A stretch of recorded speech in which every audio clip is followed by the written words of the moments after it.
وأشهد أن سيدنا محمدا عبده ورسوله اللهم صل وسلم على سيدنا محمد وعلى آله وصحبه أجمعين أما بعد فيا عباد الله أوصي نفسي وإياكم بتقوى الله فقد فاز المتقون. قال الله تعالى في كتابه العظيم أعوذ بالله من الشيطان الرجيم يا أيها الذين آمنوا اتقوا الله حق تقاته ولا تموتن إلا وأنتم مسلمون. Sidang Jumat yang dirahmati Allah, saya berpesan kepada diri saya sendiri dan kepada saudara-saudara sekalian supaya sama-sama kita bertakwa kepada Allah Subhanahu wa Ta'ala, Tuhan yang Maha Esa, Tuhan yang Maha Agung, Tuhan yang sifatnya berlainan daripada segala hamba-Nya dan makhluk ciptaannya. Maha suci Allah Ta'ala yang maha hebat, Maha suci Allah Subhanahu wa Ta'ala yang hanya Ia saja layak disembah. Bertakwalah kepada Allah Subhanahu wa Ta'ala dengan melaksanakan segala titah perintahnya, dan kita akan disoal oleh Allah Subhanahu wa Ta'ala mengenai sekalian segala pelaksanaan kita terhadap titah perintah Allah Ta'ala itu. Bertakwalah kepada Allah Subhanahu wa Ta'ala dengan meninggalkan segala tegahannya, dan kita akan disoal oleh Allah Subhanahu wa Ta'ala dan juga akan ditindak oleh Allah Subhanahu wa Ta'ala atas segala larangan-larangan Allah Subhanahu wa Ta'ala yang berani kita langgar itu. Bertaubatlah kepada Allah Subhanahu wa Ta'ala, insafilah segala dosa-dosa yang telah kita lakukan. Mintalah ampun kepada Allah Subhanahu wa Ta'ala sebagai persiapan untuk diri kita menghadap Allah Subhanahu wa Ta'ala pada hari penghisapan kelak. Sidang Jumat yang dirahmati Allah, kita bersyukur kepada Allah Subhanahu wa Ta'ala yang mana pada hari ini kita berada pada hari Jumat penghabisan dalam tahun Hijrah 1444, yang mana dalam beberapa hari lagi kita akan sama-sama memasuki tahun baru Hijrah 1445 dengan kedatangan bulan Muharram. Dengan kedatangannya tahun baru Hijrah ini mengingatkan kita tentang penghijrahan baginda sallallahu alaihi wasallam, satu perjuangan yang begitu besar, satu perjuangan yang membawa perubahan dalam kehidupan umat Islam, sehinggalah kesannya dan nikmatnya dapat kita kecapi sehingga ke hari ini. Bersyukur kepada Allah Subhanahu wa Ta'ala. Sidang Jumat yang dirahmati Allah Subhanahu wa Ta'ala, hijrah adalah satu peristiwa yang besar, peristiwa yang patut kita renung, peristiwa yang patut kita pelajari dan kita ambil iktibar daripadanya. Ketahuilah saudara-saudara sekalian, bahawasanya hijrah itu mempunyai dua makna, sama ada hijrah hissiyah ataupun hijrah ma'nawiyah. Hijrah hissiyah itu adalah hijrah secara fizikal, berpindah dari satu tempat ke satu tempat, berpindah diri kita daripada satu kawasan ke satu kawasan yang lain, sebagaimana yang dilakukan oleh baginda sallallahu alaihi wasallam daripada sahabat. Perjuangan yang begitu besar, pahit getir yang dialami oleh baginda sallallahu alaihi wasallam hanya untuk membuat semua hamba-hamba Allah Subhanahu wa Ta'ala beriman kepadanya. Mereka menyembah sesama makhluk, mereka menyembah patung dan berhala. Dan apabila sedangkan mereka mengatakan bahawasanya Nabi Muhammad itu adalah Al-Amin, orang yang dipercayai, namun apabila baginda sallallahu alaihi wasallam membawa kalimah tauhid untuk beriman kepada Allah Subhanahu wa Ta'ala, mereka menolak akan keimanan ini. Bahkan mereka memusuhi baginda sallallahu alaihi wasallam. Tidak kurang juga Nabi dan juga para sahabat yang lainnya dianiayai oleh mereka itu. Maha suci Allah Subhanahu wa Ta'ala yang maha agung memelihara akan syiar agamanya. Tidak dibiarkan Nabi-Nya sallallahu alaihi wasallam serta orang berimannya itu hidup melarat di kota Mekah. Maka ditakdirkan Allah Subhanahu wa Ta'ala, Nabi dan para sahabat seorang demi seorang berangkat berpindah daripada kota Mekah Al-Mukarramah ke Madinah Al-Munawwarah. Hijrah yang dilakukan mereka itu penuh pahit getir, saudara-saudara sekalian, penuh cabaran, wahai saudara-saudara sekalian. Tidak sedikit daripada mereka yang dicegat di tengah jalan, dan apabila dibawa balik ke kota Mekah disiksa dengan seberat-beratnya oleh orang-orang kafir Quraisy. Ada juga yang sehingga dibunuh, dan bahkan boleh dikatakan hampir setiap daripada mereka dirampas segala hartanya.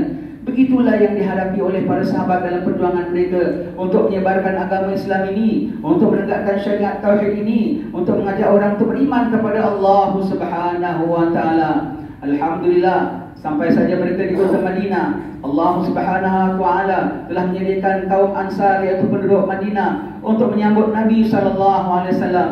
Maka terbukalah satu era baru, terbukalah satu lembaran baru dalam kehidupan umat Islam dengan sampainya Nabi sallallahu alaihi wasallam dan membentuk satu pentadbiran di kota Madinah. Maka alhamdulillah sampai sekarang Islam berkembang luas sehingga sampai ke tempat kita, sampai ke zaman kita ini. Maka peristiwa hijrah ini perlu kita renung. Begitu besar peristiwa hijrah ini sehingga kan Sayyidina Umar Al-Khattab dan sahabat-sahabat yang lainnya mengambil peristiwa hijrah ini menjadi satu tanda bagi tahun baru Islam. Dahulunya umat Islam tidak ada catatan tahun baru kalender Islam, saudara-saudara sekalian. Sehinggalah pada zaman pemerintahan Sayyidina Umar Al-Khattab, maka Sayyidina Umar merasakan perlu untuk ada tanda tahun sebagai memudahkan segala urusan pentadbirannya. Maka dirundingkan oleh para sahabat. Ada di antara mereka mencadangkan supaya menjadikan tahun lahir Nabi sallallahu alaihi wasallam sebagai tahun 1. Ada yang mencadangkan supaya tahun kewafatan baginda sebagai tahun 1. Ada yang mencadangkan bahawa tahun Isra dan Mi'raj baginda sallallahu alaihi wasallam sebagai tahun 1. Namun dicadangkan oleh Sayyidina Umar Al-Khattab bahawasanya tahun hijrah Nabi sallallahu alaihi wasallam sebagai tahun 1. Perkara ini disepakati oleh sekian para sahabat dan dirujukkan daripada Sayyidina Ali karramallahu wajhah dan dipersetujui oleh Sayyidina Ali.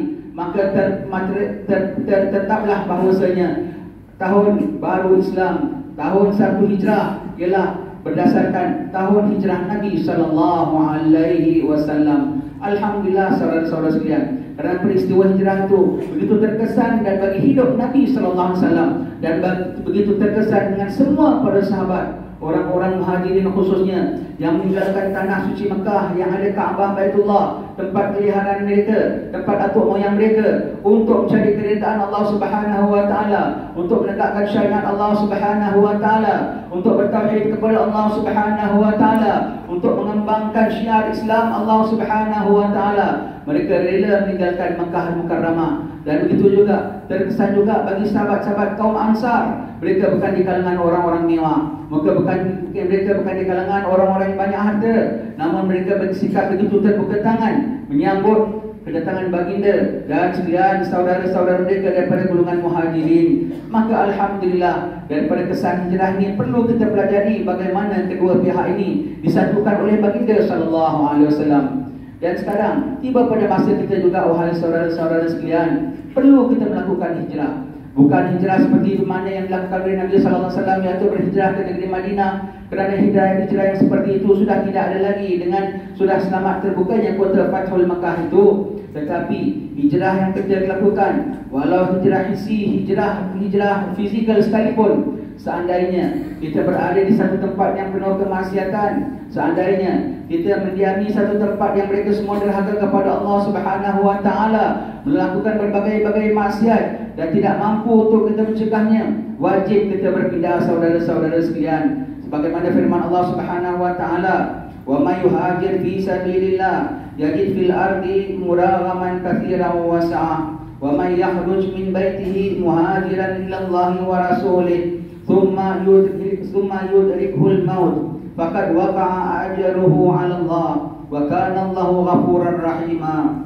Yang artinya, barang siapa yang berhijrah di jalan Allah Subhanahu wa taala, dia akan dapati bahawa bumi ini luas dan ada harta melimpah yang disediakan Allah taala untuknya. Dan barang siapa yang keluar daripada rumahnya untuk berhijrah ke jalan Allah Subhanahu wa taala dan rasulnya, kemudian dia didatangi mautnya dalam perjalanannya, maka tetaplah atas Allah pahalanya. Maka sungguhnya Allah taala itu Maha Pengampun lagi Maha Pemurah. Begitulah besar pahalanya orang yang berhijrah, saudara-saudara sekalian. Maka hijrah secara fizikal, mungkin tidak semua di antara kita yang dituntut untuk berhijrah sedemikian itu. Kerana alhamdulillah kita berada dalam kehidupan, dalam keadaan, situasi yang memudahkan kita untuk beribadat kepada Allah Subhanahu wa taala. Bahkan dalam suasana yang boleh membantu kita untuk menguatkan keimanan kita kepada Allah Subhanahu wa taala. Namun yang perlu kita fikir dalam muhasabah ini ialah hijrah secara maknawi, saudara-saudara sekalian. Perlu kita berhijrah, perlu kita berpindah Sebab itulah dikatakan bahawasanya kita perlu duduk dan bertafakur, kita merenung. Sebab itulah Nabi kita SAW menyatakan, menggalakkan supaya kita duduk bersama orang-orang alim, duduk bersama orang-orang ahli hukama. Jadi kita lihat bagaimana pendirian mereka, bagaimana sikap mereka, bagaimana pegangan mereka, supaya kita tidak merasa bahawasanya kita adalah dalam yang benar, tapi sebetulnya kita adalah dalam keadaan yang salah. Perlu kita muhasabah diri secara jujur. Bermintalah bantu daripada Allah Subhanahu wa taala, bertanya kepada Allah Subhanahu wa taala di penghujung malam, ya Allah, tunjukkanlah aku jalan yang benar ya Allah, pandulah aku jalan yang benar ya Allah. Kemudian kita duduk bersama orang-orang yang hampir kepada Allah Subhanahu wa taala dan kita bandingkan pegangan akidah kita dengan akidah mereka, dan kita bandingkan amalan kita dengan amalan mereka. Dan secara jujur, kalau kita dapati bahawasanya kita sudah menyeleweng, kalau kita menghadapi kita bahawa kita dapati bahawasanya apa yang kita pegang, apa yang kita fahami, apa yang kita alami tidak sejajar dengan apa yang dipegang dan diamalkan oleh alim-alim ulama, maka secara jujur, secara ikhlas, hijrahkanlah keadaan kita itu, bertaubat kepada Allah Subhanahu wa taala, singkirkanlah, buangkanlah, padamkanlah segala pegangan-pegangan yang salah itu, kembali kepada jalan Allah Subhanahu wa taala. Betapa kita menegakkan benang basah sekalipun, apabila kita menghadap Allah Subhanahu wa taala, jaga-jaga wahai saudara-saudara sekalian, jangan sampai kerana keangkuhan kita, jangan sampai kerana keegoan kita, pada hari mati kita melihat bahawasanya kita ditolak oleh Allah Subhanahu wa taala, wal iyadu billahi min dzalik. Sementara hayat kita masih dikandung badan, sementara kita masih diberi hidup oleh Allah Subhanahu wa taala, selamatkanlah akidah kita, selamatkanlah agama kita pada diri kita, saudara-saudara sekalian. Alhamdulillah, di tempat kita, dalam keadaan kita, di negeri dan negara kita, memang alhamdulillah Islam sudah sejahtera. Tapi adakah sejahtera Islam yang di dalam diri kita itu? Adakah sejahtera pegangan diri kita itu? Adakah sejahtera amalan kita itu? Perlu kita bermuhasabah diri, saudara-saudara sekalian. Baginda sallallahu alaihi wasallam ada menyebutkan bahawa seorang yang 2 harinya sama adalah dia dikira rugi. Betapa pula jika 2 tahunnya sama, betapa pula jika 20 tahunnya sama, tidak ada perubahan. Perlu kita menghisapkan diri kita, perlu kita menjaga diri kita, dan kita secara jujur dan tulus bertaubat kepada Allah Ta'ala. Dan kita hijrahkan sikap kita, kita hijrahkan pandangan kita demi mencapai keredaan Allah Subhanahu wa taala. Semoga Allah Subhanahu wa taala membantu kita untuk mengubah diri kita sebagaimana yang dikehendaki oleh Allah Subhanahu wa taala, bukan sebagaimana yang dikehendaki oleh diri kita sendiri.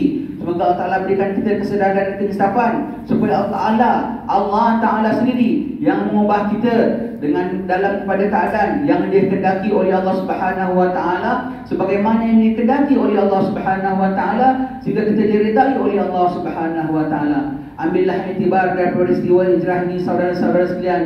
Sama-samalah kita insaf, sama-samalah kita tobat, sama-samalah kita mengubah dan mengorak langkah baru kita. Bersempena tahun baru ini, aku mesti menjadi insan yang baru, yang lebih bertakwa kepada Allah Subhanahu wa taala. Tanamkanlah azam untuk mendekatkan diri kepada Allah Subhanahu wa taala, dan menjadi hamba yang lebih patuh kepada Allah Subhanahu wa taala, dan bersedia untuk menghadap Allah Subhanahu wa taala. A'udzu billahi minasyaitonir rajim. Bismillahirrahmanirrahim. Wal 'asri innal insana lafi khusr illa alladhina amanu wa 'amilus salihati wa tawassaw bil haqqi wa tawassaw bis sabr. Barakallahu li wa lakum fil Qur'anil 'azim wa nafa'ani wa iyyakum bima fihi minal ayati wa dzikril hakim. Wa taqabbala minni wa minkum tilawatahu innahu huwas sami'ul 'alim. Aqulu qawli hadza wa astaghfirullahal 'azim li wa lakum ولسائر المسلمين والمسلمات والمؤمنين والمؤمنات فاستغفروه فيا فوز المستغفرين ويا نجاة التائبين. آمين آمين يا موفق الصالحين، وفقنا لطاعتك أجمعين، وتب علينا وعلى المسلمين، واغفر ذنب من يقول أستغفر الله العظيم أستغفر الله.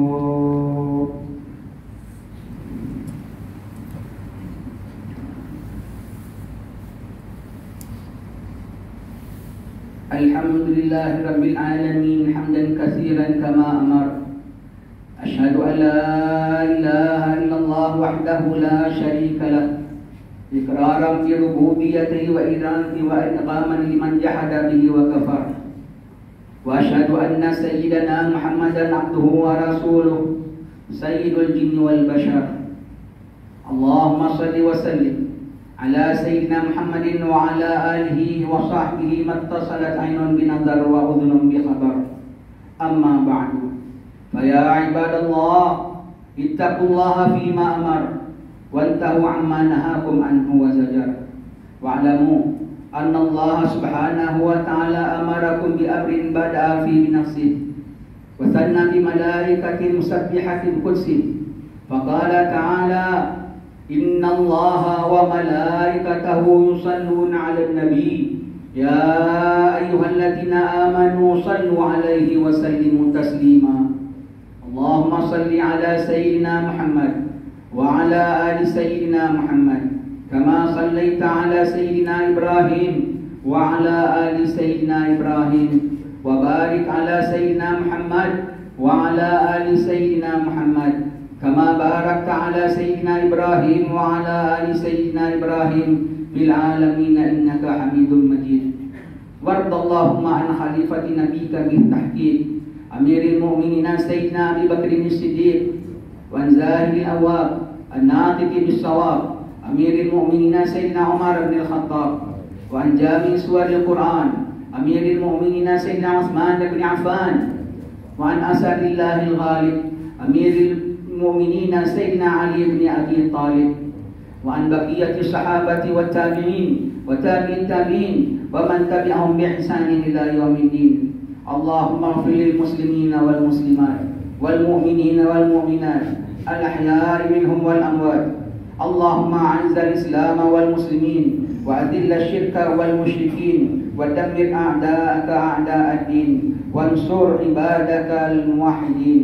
Ya Allah, Ya Rahman, Ya Rahim, limpahkanlah rahmat dan keampunan kepada kebawah duli yang maha mulia Seri Paduka Baginda yang di-Pertuan Agung Sultan Abdullah Riayatuddin Al-Mustafa Billah Shah Ibn Al-Barhum Sultan Haji Ahmad Shah Al-Musta'in Billah, dan ke bawah duli yang maha mulia Seri Paduka Baginda Raja Permaisuri Agung Tunku Azizah Aminah Maimunah Iskandaria bintil marhum Al-Mutawakkil Allah Sultan Iskandar Al-Haj, serta Tuan Yang Terutama Tun Seri Setia Dr. Haji Muhammad Ali bin Muhammad Rustam yang di-Pertuan Negeri Melaka, dan yang amat berbahagia Tuh Puan Datuk Wira Dr. Hajah Asma binti Abdul Rahman. Ya Allah, kurniakanlah perlindungan dan penjagaan kepada institusi beraja sebagai tonggak yang meninggikan agama Islam di negara ini.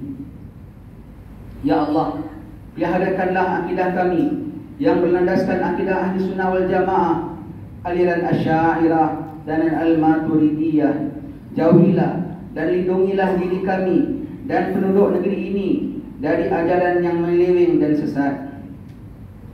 Allahumma dafa'na al-bala wal-ghala wal-waba wal-riba wal-zalazil wal-mihan wa su'ul fitan ma dhahara minha wa ma batan an baladina hadha khassa wa an buldanil muslimina amma ya rabbal alamin. Rabbana hab lana min azwajina wa dhurriyyatina qurrata a'yun waj'alna lil muttaqina imama. Rabbana zalamna anfusana wa illam taghfir lana wa tarhamna lanakunanna minal khasirin. Rabbana atina fid dunya hasanah wa fil akhirati hasanatan wa qina adzaban nar. Ibadallah, innallaha ya'muru bil 'adli wal ihsan wa ita'i dzil qurba wa yanha 'anil fahsya'i wal munkari wal baghi ya'idukum la'allakum tadhakkarun. Fadhkurullaha al-'azima yadhkurkum washkuruhu 'ala ni'amihi yazidkum wa la dzikrullahi akbar wallahu ya'lamu ma tasna'un. Salam.